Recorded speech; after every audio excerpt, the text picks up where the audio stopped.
नमस्कार, NMF news देख रहे हैं आप। मैं हूं आपके साथ अभिषेक पुंडीर। भारत की अर्थव्यवस्था ने इस वक्त दुनिया में हड़कंप मचाया है। भारत के साथ साथ दुनिया भर की रेटिंग एजेंसियां भारत की अर्थव्यवस्था को मजबूती के साथ पेश कर रही हैं। रेटिंग एजेंसी मॉर्गन स्टैनली हो, आईएमएफ हो, मूडीज हो, बार्कलेज रिसर्च हो, गोल्डमैन सैक्स हो या फिर आरबीआई और आईएमएफ हो, सबका अनुमान है कि आने वाले वक्त में भारत की अर्थव्यवस्था रॉकेट बनने वाली है। यहां आपको प्रधानमंत्री मोदी का वो बयान तो ध्यान ही होगा जिसमें वो कहते हैं कि वो आने वाले वक्त में भारत की अर्थव्यवस्था $5 ट्रिलियन बनाकर ही दम लेंगे। फ्रेंड्स, भारत $5 ट्रिलियन की इकोनॉमी के लक्ष्य को प्राप्त करे, इसके लिए हमारी सरकार 4 अलग अलग स्तरों पर काम कर रही है। पहला, प्राइवेट सेक्टर के साथ कोलैबोरेशन। दूसरा, फेयर कंपटीशन। तीसरा, वेल्थ क्रिएशन। और चौथा, आर्केड लॉज का डिलीशन।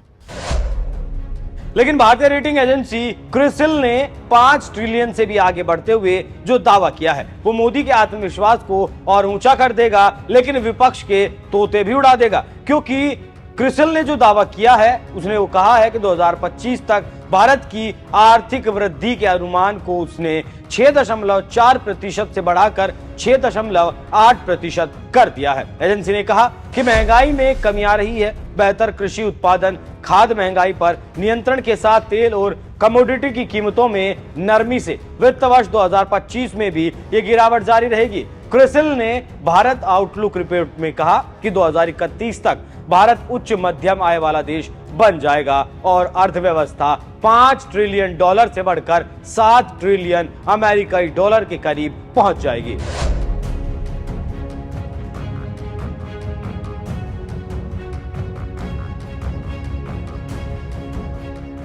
एजेंसी के प्रबंधक निदेशक और मुख्य कार्यकारी अधिकारी अमीश मेहता ने भी ये कहा कि इस दशक के अंत तक देश के प्रति व्यक्ति आय $4,500 के स्तर को पार कर जाएगी।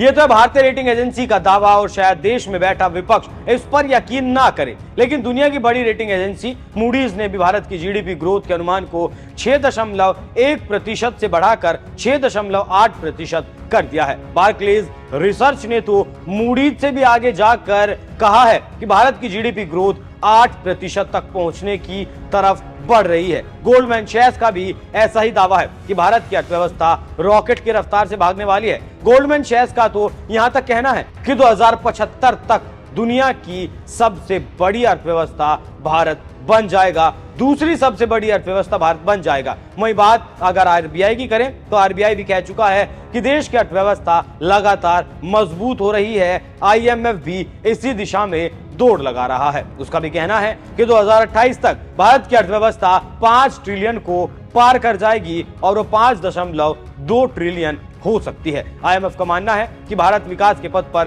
तेजी के साथ अग्रसर है और ग्लोबल इकोनॉमिक ग्रोथ में भारत का योगदान अगले 5 साल में मौजूदा 16% से बढ़कर 18% तक पहुंच सकता है। फिच का कहना है कि नरेंद्र मोदी की नीतियों के कारण आज भारत विकास दर के मामले में दुनिया में नंबर 1 बना हुआ है। विश्व बैंक का कहना है कि जहां ग्लोबल इकोनॉमी सुस्त है और बनी रहेगी, वहीं भारत की इकोनॉमी लगातार रफ्तार पकड़ती जाएगी। और इन सब का जो कहना है उसका नतीजा आपको पता है क्या है? उसका नतीजा होगा कि भारत इस शताब्दी के अंत तक दुनिया की सबसे बड़ी आर्थिक शक्ति बन जाएगा।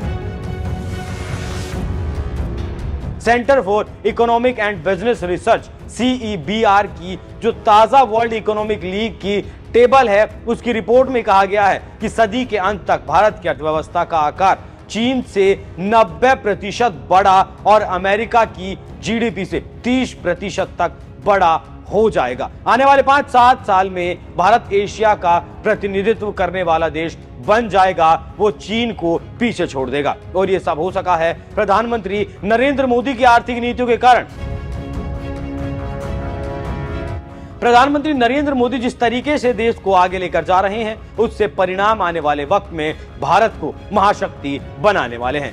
और एक बात, ये जो रिपोर्ट मैंने आपको बताई है वो सभी रिपोर्टें नहीं है, इससे अलग और दर्जन भर से ज्यादा रेटिंग एजेंसियां हैं जिन्होंने यही दावा किया है। मतलब कई दर्जन रेटिंग एजेंसियां हैं जिनका सभी का यह दावा है कि भारत बहुत तेजी से आगे बढ़ने वाला है। लेकिन देश का विपक्ष मिमिया रहा है, क्योंकि ना तो उसके पास नियत है और ना ही नीतियां हैं। और जिस तरीके से प्रधानमंत्री मोदी देश को आगे लेकर जा रहे हैं, उससे वो डरा हुआ है, क्योंकि जिस रफ्तार से, जिस विकास से देश आगे चल रहा है, उससे फिर विपक्ष को आने वाले वक्त में जनता शायद ही मौका दे। लेकिन जिस तरीके से मोदी की नीतियों के साथ देश आगे बढ़ रहा है, उस पर आपका क्या कहना है? अपनी राय हमें कमेंट कर जरूर बताएं। नमस्कार।